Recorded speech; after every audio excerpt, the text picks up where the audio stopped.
Oke, sudah siap ya teman-teman? Jika melihat gambar yang saya tampilkan ini, semoga teman-teman semua bersemangat untuk cepat dalam proses asistensi ketika mata kuliah P3 dengan asisten P3, kemudian segera mengikuti proses yang ada sesuai dengan alur yang ada, sehingga teman-teman ketika mengambil mata kuliah skripsi sudah bisa melakukan proses bimbingan dengan DPS masing-masing. Oke, harusnya lebih tergerak ya dengan melihat gambar teman-teman yang sudah diwisuda terlebih dahulu. Oke, pengetahuan awal terlebih dahulu bahwa yang perlu diketahui teman-teman dan perlu digarisbawahi bahwa skripsi merupakan tugas akhir yang berupa karya ilmiah ya, yang dilakukan oleh mahasiswa yang akan menyelesaikan program studi S1-nya. Jadi ketika selesai kuliah S1, teman-teman harus membuat sebuah karya ilmiah. Kemudian yang perlu digarisbawahi lagi oleh teman-teman adalah karena ini merupakan karya ilmiah, maka teman-teman tidak boleh melakukan copy paste. Jadi asal comot karya kanan, karya kiri, karya teman yang sebelumnya, karya kakak tingkat yang sebelumnya. Nah, itu tidak boleh. Kemudian juga tidak boleh asal menggabungkan opini-opini yang ada dari berita, kemudian dari wacana apapun, kemudian ataupun berupa fiksi. Perlu diingat bahwa ini bukan novel, sehingga apapun bentuknya kita menyelesaikan skripsi adalah karya ilmiah. Oke, dalam penulisan skripsi sendiri dapat dilakukan oleh mahasiswa tadi yang saya jelaskan di awal yang telah mengambil eh, ketentuan atau yang sudah mengambil. Jadi sebelum proses teman-teman mengambil skripsi, teman-teman mengambil P3 dulu yang sekarang dilakukan teman-teman. Jadi ketika nanti P3, teman-teman mendapatkan plotting CDPS. Nah, ketika sudah mendapatkan plotting CDPS, teman-teman kemudian mengambil mata kuliah skripsi di semester yang sebelumnya. Tapi tentunya sebelum teman-teman mendapatkan calon DPS, teman-teman mengikuti pembekalan skripsi terlebih dahulu yang dilakukan oleh biro dalam atau tergabung dalam mata kuliah P3. Oke, ingat ya, berarti skripsi hanya boleh ditulis ketika di semester selanjutnya teman-teman sudah memasukkan mata kuliah skripsi dalam KRS. Nah, kemudian dilihat lagi dalam KRS-nya apakah sekarang sudah minimal 120 SKS termasuk dengan mata kuliah P3 yang sekarang sedang teman-teman ambil. Oke, kemudian nanti dalam proses penulisan skripsi mulai dari awal hingga akhir, maka teman-teman harus mengikuti 5 proses yang saya jelaskan. Yang pertama adalah pendaftaran skripsi. Oke. Kemudian pendaftaran skripsi tercantum dalam tadi ya, KRS-nya adalah mengambil mata kuliah skripsi. Kemudian selanjutnya ketika sudah mengambil mata kuliah skripsi, teman-teman boleh melakukan proses bimbingan dengan DPS masing-masing. Ketika satu DPS silahkan melakukan bimbingan dengan secara intens dengan satu DPS, kemudian ketika dua DPS juga tetap dengan intens bersama dengan dua DPS. Artinya pembagian satu DPS dan dua DPS itu sudah disesuaikan dengan porsinya masing-masing. Biro sudah berusaha untuk mempermudah langkah teman-teman dalam menyelesaikan proses skripsi kelak, sehingga adapun satu DPS dan dua DPS itu sudah atas pertimbangan tertentu. Kemudian selama proses bimbingan dengan syarat minimal 8 pertemuan dan maksimal 14 pertemuan, dan para DPS sudah ACC, maka teman-teman boleh melakukan ujian skripsi. Nah, sebelum ujian skripsi, teman-teman harus kembali ke biro skripsi lagi untuk melakukan verifikasi skripsi. Kemudian setelah ujian skripsi, maka Belum berakhir di sini, teman-teman harus melakukan revisi ujian skripsi. Jangan sampai ketika ujian skripsi sudah dinyatakan lulus, kemudian ketika revisi tidak sesuai dengan batas waktu yang sesuai aturan, yaitu 2 bulan maksimal, maka teman-teman harus mengulang melakukan ujian skripsi kembali. Kemudian penulisan skripsi berakhir ketika teman-teman sudah melakukan penggandaan dan disahkan terakhir oleh dekan Fakultas Psikologi. Nah, kita bahas satu persatu mulai dari pendaftaran skripsi. Maka ketika pendaftaran skripsi, teman-teman pun juga mengikuti tahap-tahap berikut yang saya jelaskan. Yang pertama, pendaftaran judul skripsi. Saya rasa ini sudah teman-teman lakukan ketika menjelang P3. Jadi di akhir ketika mengambil seminar, ya, seminar mata kuliah seminar, teman-teman sudah mendapatkan paling tidak judul dan mini proposal yang kemudian akan didalami lagi ketika pengambilan mata kuliah P3, sehingga judul sudah clear ya teman-teman. Nah, selanjutnya ketika P3, teman-teman tinggal melanjutkan bab 1 sampai P3 dengan intens menanyakan permasalahan bersama dengan dosen P3 dan asisten P3, baik P3 untuk kualitatif maupun kuantitatif.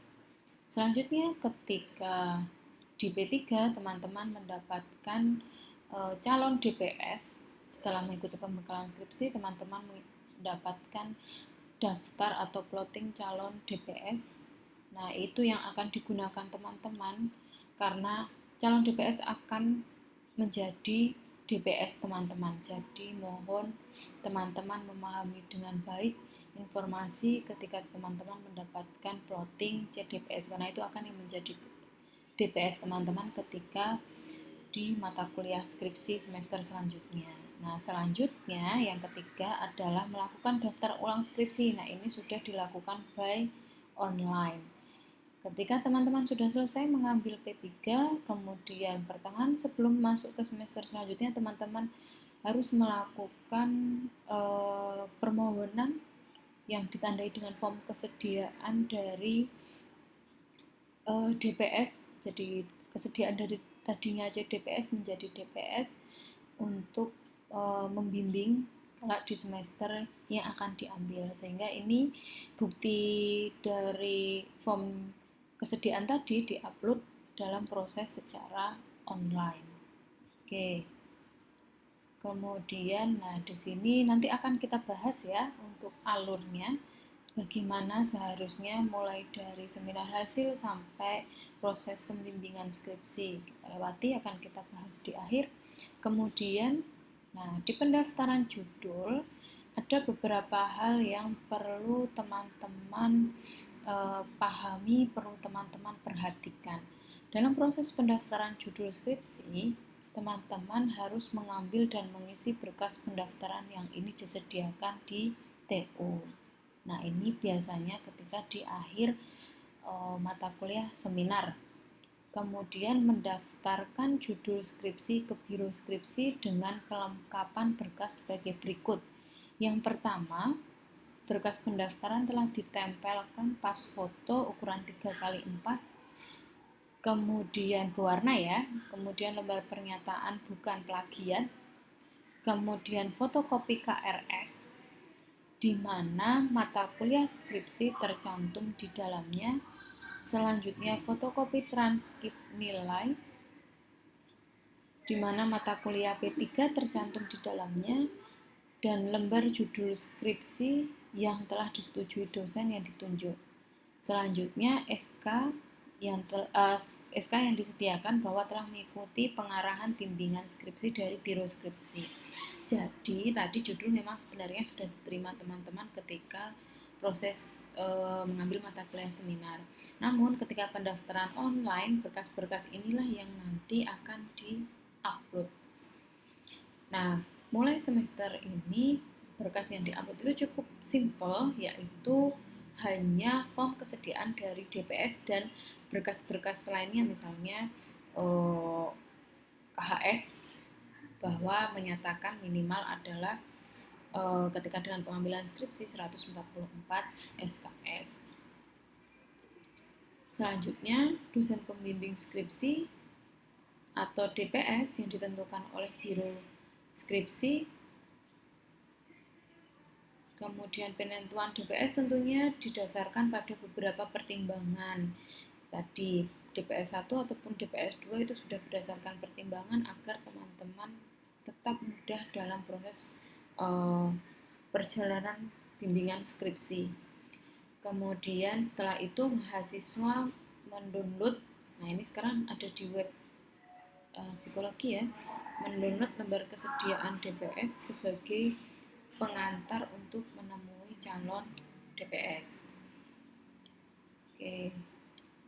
Nah, nanti ketika lembar kesediaan ini sudah tertandatangani, jadi bagaimana disahkannya? Disahkan itu sampai dengan ketika calon DPS membubuhkan tanda tangannya, dan lembar tersebut nantinya akan diupload teman-teman dalam mengikuti tahapan pendaftaran online. Dosen yang bersedia menjadi DPS tadi sampai membubuhkan tanda tangannya sebagai pernyataan kesediaan sebagai DPS bagi mahasiswa atau bagi teman-teman. Oke, kemudian bagaimana pendaftaran ulang skripsi? Nah, pendaftaran ulang skripsi itu dilakukan by online. Jadi nanti dari online akan didata oleh TU, kemudian TU akan mengirimkan data tersebut ke Biro Skripsi. Adapun yang perlu dikumpulkan tadi lembar kesediaan yang telah ditandatangani secara upload online. Kemudian ketika sudah upload online, mahasiswa akan mendapatkan kartu bimbingan skripsi sebagai bukti telah melakukan pendaftaran ulang secara online. Nah, proses bimbingan skripsi, teman-teman melakukan penulisan skripsi atau karya ilmiah sebagai syarat kelulusan S1 secara lengkap mulai dari bab 1 sampai bab 5. Tak lupa daftar pustaka, karena apapun yang dituliskan pasti ada referensinya, sehingga tuliskan dalam daftar pustaka. Kemudian lampiran-lampiran, kalau kuantitatif berarti tabulasi data, scoring, jika maksud saya kuantitatif tadi ya. Ketika kualitatif adalah verbatim misalnya, baik dibimbing oleh 1 DPS maupun oleh 2 DPS. Nah, selama bimbingan berlangsung, kartu bimbingan skripsi harus diisi dan ditandatangani oleh dosen pembimbing setiap kali proses bimbingan. Oke, nah nanti ketika terjadi konflik yang muncul berkaitan dengan proses bimbingan, sebaiknya diselesaikan secara kekeluargaan dan selalu berkomunikasi dengan Biro Skripsi. Artinya teman-teman tidak perlu kemudian berdiam diri atau kemudian kebingungan atau mengambil langkah yang tidak diketahui oleh Biro Skripsi. Apapun yang terjadi permasalahan selama proses bimbingan, silahkan datang dalam Biro Skripsi. Kemudian ketika terjadi perubahan atau penggantian judul yang telah disepakati oleh DPS, hendaknya juga dilaporkan ke Biro Skripsi karena ini akan diupdate dalam SIA, kemudian juga akan diupdate dalam kelak judul ketika ujian skripsi. Nah, penulisan skripsi hendaknya diselesaikan dalam waktu 1 semester terhitung sejak judul skripsi terdaftar pertama kali di biro. Jadi setelah mengambil mata kuliah skripsi, teman-teman melakukan pendaftaran online, terhitung sudah 1 semester sejak teman-teman melakukan pendaftaran online pada Biro Skripsi. Oke, sekarang kita berbicara mengenai alur bimbingan ketika nanti 1 DPS.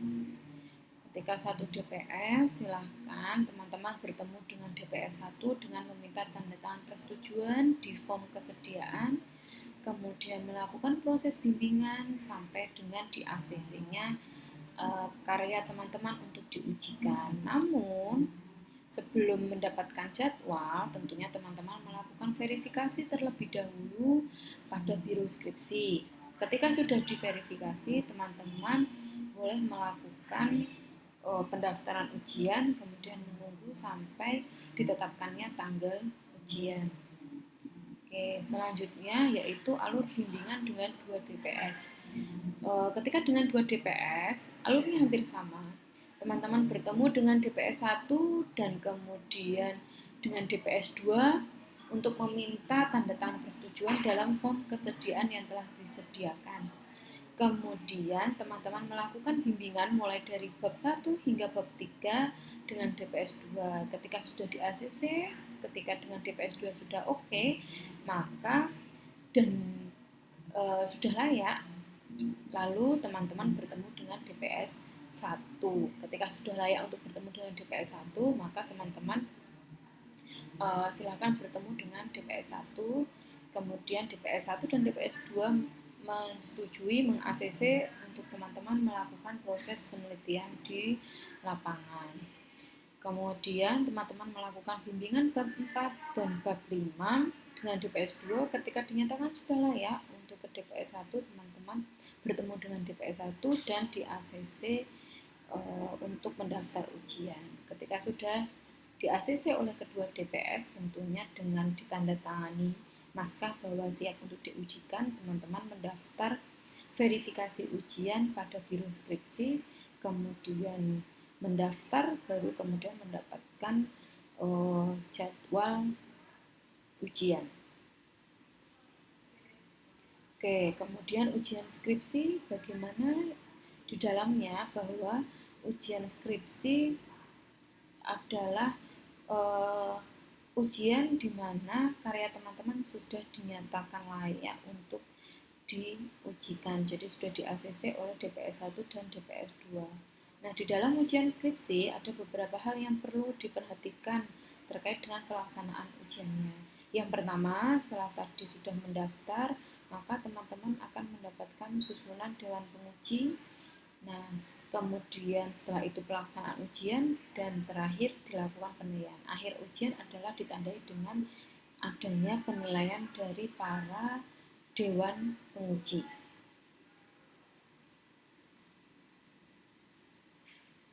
Nah, ini pendaftaran ujian skripsi. Adapun berkas persyaratannya adalah yang pertama, teman-teman mengumpulkan lembar pengesahan skripsi yang telah di ACC, jadi sudah tertandatangani oleh DPS, baik DPS 1 atau DPS 2 ketika 2 DPS. Kemudian lembar pengesahan data penelitian dari biro skripsi, berarti lembar pengesahan ini merupakan lembar verifikasi naskah yang dilakukan oleh biro skripsi. Kemudian teman-teman mengumpulkan transkrip nilai yang telah disahkan oleh DPA. Maka teman-teman harus mulai mengecek bahwa dalam transkrip nilai atau KHS teman-teman terdapat atau IPK minimal sehingga sebelum skripsi adalah 2.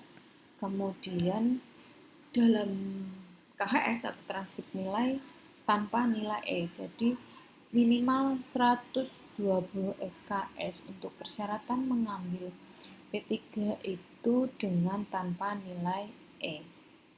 Nilai D maksimal 20% dari total mata kuliah yang diambil. Selanjutnya, teman-teman menyelesaikan urusan administrasi, yaitu bebas pinjaman dari perpustakaan dan menyelesaikan biaya skripsi atau biaya administrasi lainnya. Nah, sedangkan susunan dewan penguji itu siapa saja? Jadi susunan dewan penguji yang pertama penanggung jawab oleh Dekan Fakultas Psikologi Universitas Mercu Buana, kemudian ketua sidang adalah DPS ataupun penguji, kemudian notulensinya adalah dosen pembimbing atau dosen yang ditugaskan untuk melakukan proses notulensi. Nah, dosen penguji biasanya adalah 1-2 dosen Fakultas Psikologi. Tapi biasanya dalam proses ujian adalah dengan susunan DPS kemudian satu dosen penguji. Kemudian pelaksanaan ujian skripsi dilakukan secara lisan di hadapan Dewan Penguji yang terdiri atas DPS dan maksimal 2 dosen penguji. Nah, biasanya di Fakultas Psikologi hanya 1 dosen penguji. Kemudian perlu diperhatikan oleh teman-teman bahwa kita ujian lisan, maka performansi ketika teman-teman menjawab kemudian presentasi akan menjadi penilaian dalam proses ujian skripsi. Selanjutnya ujian skripsi berlangsung maksimal 2 jam. Nah, tadi presentasi adalah sekitar 10 dan maksimal 15 menit. Jadi perlu diperhatikan ketika teman-teman membuat presentasi ataupun PowerPoint, karena namanya adalah PowerPoint, maka cukup poin-poinnya saja yang dijelaskan sehingga tidak mencomot latar belakang dari skripsi dimasukkan. Tidak perlu, hanya poin-poinnya saja. Ingat waktunya maksimal adalah 15 menit. Oke, sekarang penilaian yang menjadi indikator dalam penilaian. Nah, penilaian akan diberikan oleh DPS dan dosen penguji. Selanjutnya, unsur penilaian yang dilakukan adalah 1. Nilai penulisan yang meliputi permasalahan, tinjauan pustaka, kemudian metode penelitian, selanjutnya pembahasan dan tata tulis. Jadi, perhatikan dengan baik bahwa tata tulis teman-teman itu juga dilakukan penilaian. Typo-typo ketika mau ujian perlu diperbaiki. Bagaimana tata tulis kata hubung, nah itu perlu diperbaiki, perlu dicek kembali. Kemudian ketika ujian berlangsung, maka unsur penilaian adalah penguasaan materi. Nah, ini terlihat dari presentasi teman-teman. Kemudian yang selanjutnya adalah dari performansi. Jadi dilihat dari bagaimana teman-teman menjawab pertanyaan. Bisa teman-teman ketika mau melakukan ujian sehari sebelumnya H-1 belajar dulu dengan temannya untuk tanya jawab sebelum ujian yang sebenarnya di keesokan harinya. Itu hanya saran saja sih dari saya agar lebih matang ketika proses ujian skripsi. Selanjutnya ujian sudah, kemudian diberikan penilaian ketika ujian. Nah, teman-teman belum selesai sampai di situ karena teman-teman harus merevisi dari masukan-masukan oleh dosen penguji maupun oleh dosen pembimbing selama proses ujian. Nah, perbaikan, nah ini ya saya cetak merah, bahwa maksimal adalah 2 bulan terhitung dari tanggal pelaksanaan ujian skripsi. Ketika ujian ulang terjadi, maka adalah teman-teman dinyatakan tidak lulus ketika ujian berlangsung dan batas revisi sudah melebihi 2 bulan. Sehingga teman-teman harus melakukan ujian ulang. Jadi tadi ya ada 2 ujian ulang dilakukan ketika memang dinyatakan tidak lulus selama proses ujian. Yang kedua adalah ketika teman-teman merevisinya lebih dari batas waktu yang seharusnya. Oke, selanjutnya penggandaan naskah.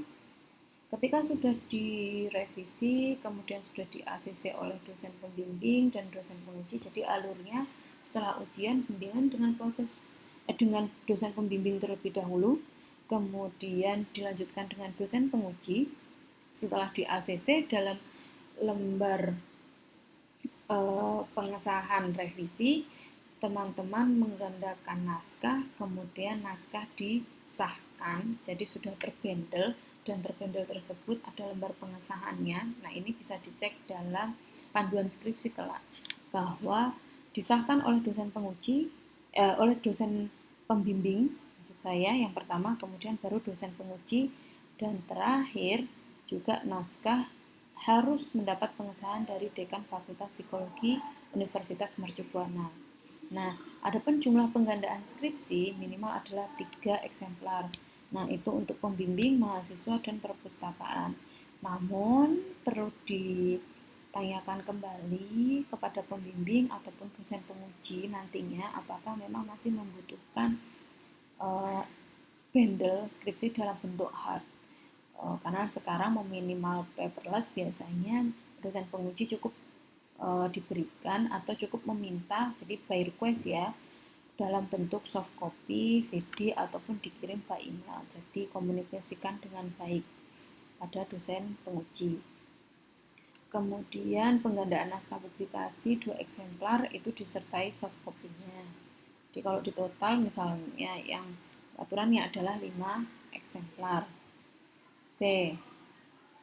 Nah, perlu teman-teman paham sehingga saya berikan tambahan materi mengenai peringatan adalah agar teman-teman sejak dini ketika menulis P3 mulai dari bab 1 dengan sampai bab 3 teman-teman tidak boleh melakukan tadi ya plagiasi, asal comot karya satu dan karya lainnya. Dikutip boleh, hanya kemudian tidak boleh memplagiasi tanpa menyebutkan sumber ataupun tanpa menyebutkan kutipannya. Nah, peringatan yang lainnya adalah berupa pemalsuan tanda tangan. Baik itu pemalsuan tanda tangan dosen pembimbing, penguji, biro skripsi, kaprodi, wakil dekan, dekan. Maka siapapun itu ketika teman-teman melakukan pemalsuan hanya untuk mengejar yudisium ataupun untuk mengejar wisuda periode tersebut, kemudian teman-teman melakukan pemalsuan tanda tangan, maka teman-teman akan diberikan sanksi atau hukuman yaitu berupa pengunduran ujian ataupun yudisium selama 1 semester. Jadi misalnya periode semester yudisium April, maka teman-teman akan diundur di 6 bulan ke depan atau yudisium yang selanjutnya selama 1 semester. Nah, ini adalah kasus yang sering terjadi selama proses bimbingan. Yang pertama adalah permasalahan dalam berkomunikasi. Nah, teman-teman perlu memahami sehingga perlu diterapkan dari sekarang etika dalam berpesan atau message. Ya, sekarang memang sudah dimudahkan dengan WhatsApp. Tapi meskipun dimudahkan dengan WhatsApp, di mana teman-teman mengetahui bahwa dosen tersebut sedang online, tidak kemudian teman-teman serta-merta memessage beliau. Tapi teman-teman harus perlu tahu waktu terlebih dahulu. Apakah tepat atau tidak jika teman-teman memessage atau mengirimkan pesan, sehingga perlu dilihat apakah itu waktu istirahat dosen, sehingga tidak serta-merta teman-teman bisa mengirimkan message dalam waktu kapanpun ya, tapi perlu diperhatikan. Kemudian ketika mengirimkan pesan, sebutkan dulu nama, NIM, dan dari kampus 1 atau kampus 3. Karena kita ada 2 kampus, sehingga teman-teman perlu menyebutkan. Kadang dosen pembimbing teman-teman tidak hanya membimbing di kampus 1 atau di kampus 3 saja, sehingga perlu sebutkan kampus 1 atau kampus 3. Kesalahan teman-teman sendiri ketika tidak menyebutkan kampusnya dan dijawab bahwa oke, bimbingan di kampus 1 padahal teman-teman dari kampus 3. Nah, itu kan justru akan menyulitkan teman-teman sendiri. Oke, yang kedua adalah bahasa message. Jadi diperhatikan ya, harus sopan, harus santun dengan bahasa Indonesia. Jika bisa menggunakan promo Injil itu lebih baik. Kemudian yang ketiga, teman-teman harus inisiatif. Jadi harus dibuat grup angkatan skripsi. Ada ketuanya, sehingga ketua itu yang akan selalu berkoordinasi dengan biro skripsi ataupun juga berkoordinasi dengan dosen pembimbingnya. Ketika ada info, tidak bertanya, tapi budayakan membaca terlebih dahulu sebelum bertanya. Oke, permasalahan yang lain selama proses bimbingan adalah bahwa teman-teman itu diwajibkan proses bimbingan adalah minimal 8 pertemuan dan maksimal 14 pertemuan dalam 1 semester. Usahakan dalam 1 semester teman-teman sudah lulus. Karena jika tidak, lebih dari 5 bulan, maka teman-teman akan diberlakukan peraturan renumbering. Dan perlu teman-teman ketahui, renumbering itu begitu sulit proses dan syaratnya. Artinya jangan sampai lebih dari 5 tahun. Kemudian apapun yang terjadi, biro skripsi akan berusaha menjembatani jadwal dosen pembimbing dengan teman-teman. Pun ketika sudah mengambil mata kuliah skripsi dan terpaksa di semester tersebut juga masih mengambil mata kuliah yang lain, maka usahakan teman-teman bisa memutuskan mana yang terlebih dahulu untuk didahulukan, perkuliahan kah atau proses bimbingan. Saya rasa perkuliahan ya. Oke, proses bimbingan bisa memohon bagaimana langkah yang seharusnya pada dosen pembimbing. Yang penting kuncinya adalah proses komunikasi dengan dosen. Komunikasi efektif dan asertif. Kemudian teman-teman harus komitmen bahwa ketika mau lulus 1 semester, lakukan minimal 8 pertemuan dan 14 pertemuan. Saya rasa itu hal yang mudah. Meskipun dosen sulit ditemui, pasti dosen mengusahakan dengan cara yang lainnya, misalnya secara online, by email, atau sebagainya. Oke, tidak boleh muncul di tengah semester. Jadi seharusnya seperti ini. Skripsi kalau di awal berarti kan seharusnya akhir Februari kemarin ya, itu pergantian semester genap sekarang. Nah, seharusnya di awal Maret teman-teman sudah bertemu nih dengan dosen pembimbing skripsi. Tidak kemudian di tengah semester atau bahkan menjelang akhir baru ketemu DPS untuk meminta bimbingan. Maka tidak hanya DPS saja yang marah, biro skripsi juga akan marah. Oke, permasalahan yang lain adalah seperti ini. Ketika dosen sulit ditemui, maka tidak menunggu 1 semester berikutnya untuk mengikuti semester selanjutnya, tapi segeralah datang ke biro skripsi untuk dicarikan permasalahannya. Nah, ketika teman-teman berganti DPS karena pergantian judul ataupun DPS tidak berkenan untuk melakukan bimbingan, maka teman-teman harus mengikuti alur pergantian DPS yang sudah ada di web psikologi. Sehingga cari DPS terlebih dahulu sebelum pamit. Artinya alasannya bukan karena DPS sulit ditemui ya, tapi apa alasannya? Apakah karena permasalahan judul yang tidak sesuai dengan penelitian dosen, maka itu lebih rasional untuk dijadikan alasan ganti DPS. Permasalahan yang selanjutnya adalah plagiasi. Apa itu plagiasi? Yaitu ketika teman-teman membaca naskah sebelumnya lalu ditulis lagi sendiri. Nah, itu sebenarnya adalah sudah proses plagiasi. Namun, ketika teman-teman mengubah susunannya, jadi diambil intisarinya, nah itu masih dalam tahap bukan plagiasi. Ketika sama persis dengan naskah yang sebelumnya, maka eh, menjadi tidak plagiasi ketika teman-teman menyebutkan nama dan tahun siapa yang dijadikan kutipan tersebut. Kemudian, nah, plagiasi akan terlihat saat proses bimbingan. Jadi kadang ketika proses bimbingan itu teman-teman menjawabnya tidak lancar, tapi di tulisannya bagus, kan tidak sinkron antara yang dijelaskan dengan yang ada di tulisan. Nah, maka itu sudah kemudian dicek lagi oleh DPS dan ternyata benar plagiasi, maka teman-teman akan mendapatkan sanksinya. Tadi mulai dari ringan hingga berat, mulai dari akan dilakukan ujian ulang, bahkan dinyatakan tidak lulus hingga dikeluarkan. Terus permasalahan yang lainnya apa? Tadi pemalsuan atau penipuan tanda tangan. Maka konsekuensinya atau sanksi yang diberikan adalah teman-teman akan diundur ujiannya atau bahkan tidak dijadwalkan.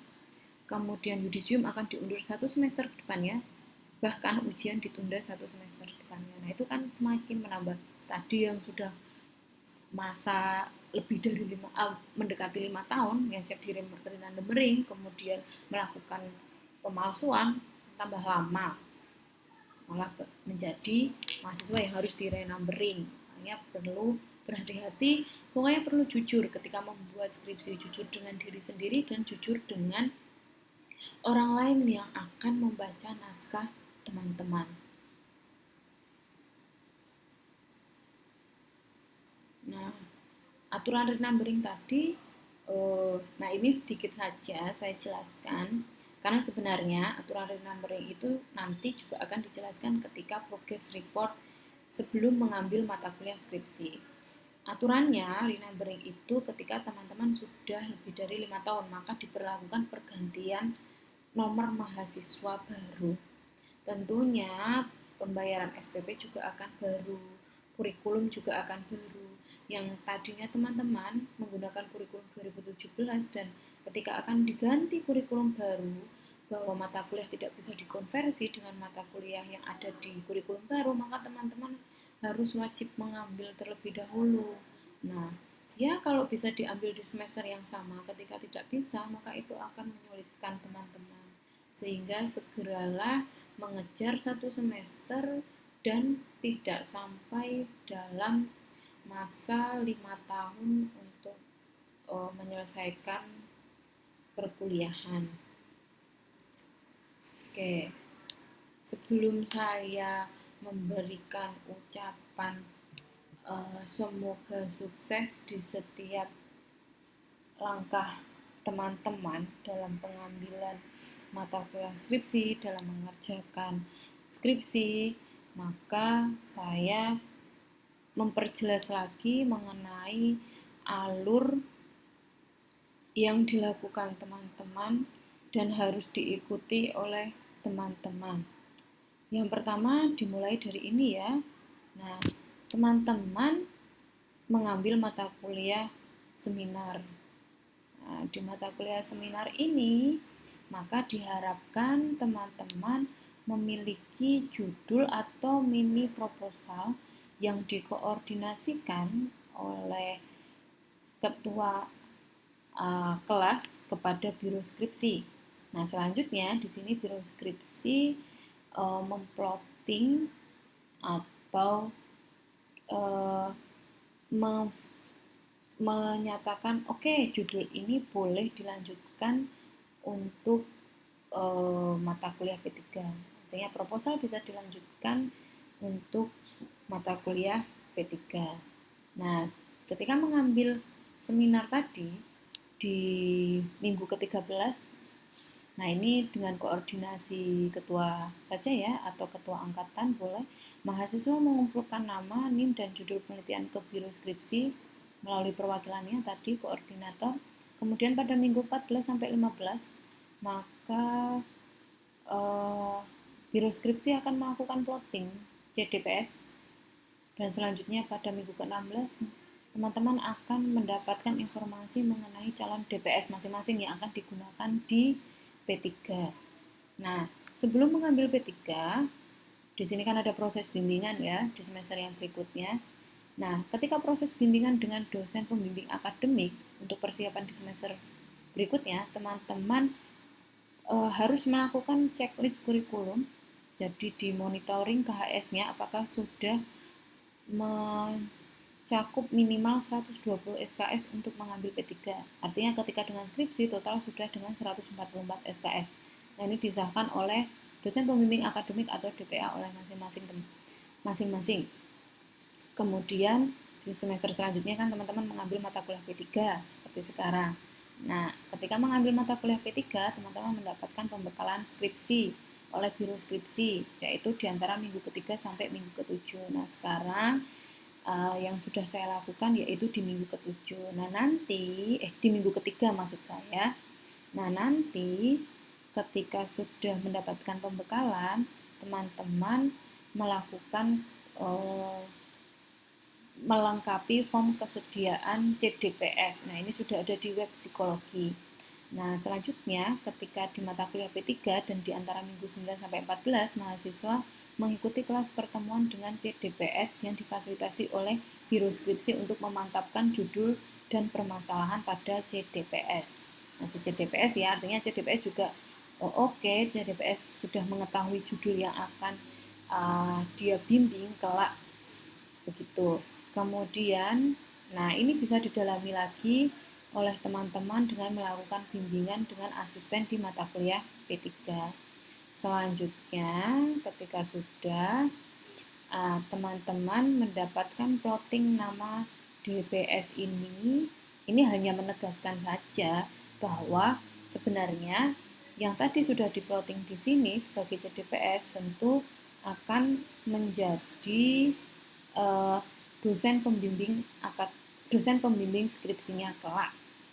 Jadi sudah sama ya. Kemudian ketika sudah, nah ini di semester selanjutnya mau mengambil mata kuliah skripsi, teman-teman melengkapi form kesediaan DPS. Nah ini bisa diunduh di web. Kemudian setelah disetujui, teman-teman melakukan pendaftaran online. Nah, di antara minggu ke-15-16, mahasiswa mulai dapat melakukan pendaftaran online. Nah, di sini ketika terjadi bahwa mentok sekali tidak bisa di minggu ke-15 sampai 16. Tapi ketika teman-teman bisa mengejar di akhir mata kuliah P3 untuk melakukan pendaftaran online skripsi, silahkan. Berarti semester depannya ketika teman-teman sudah mengambil mata kuliah skripsi, teman-teman tidak perlu repot lagi untuk bertemu DPS ataupun melakukan pendaftaran ulang, teman-teman sudah bisa langsung melakukan bimbingan dengan DPS. Nah, periode KRS, teman-teman menginput mata kuliah skripsi dalam KRS-nya, kemudian mahasiswa sudah fix mengambil mata kuliah skripsi. Nah, berikutnya teman-teman tinggal melakukan proses bimbingan skripsi dengan DPS. Oke, nah nanti ketika proses bimbingan, karena kita menganut pertemuan minimal 8 dan maksimal 14, artinya ketika disesuaikan dengan porsi perkuliahan, seperti mata kuliah yang lainnya, akan ada ujian tengah semester dan ujian akhir semester. Berarti akan ada evaluasi di tengah semester dan di akhir semester. Begitu ya, saya rasa sudah jelas. Sekian penjelasan dari saya sebagai Biro Skripsi. Semoga teman-teman bisa memahami dan ketika memang ada pertanyaan boleh berkomentar di kolom komen. Begitu, good luck teman-teman. Wassalamualaikum warahmatullahi wabarakatuh.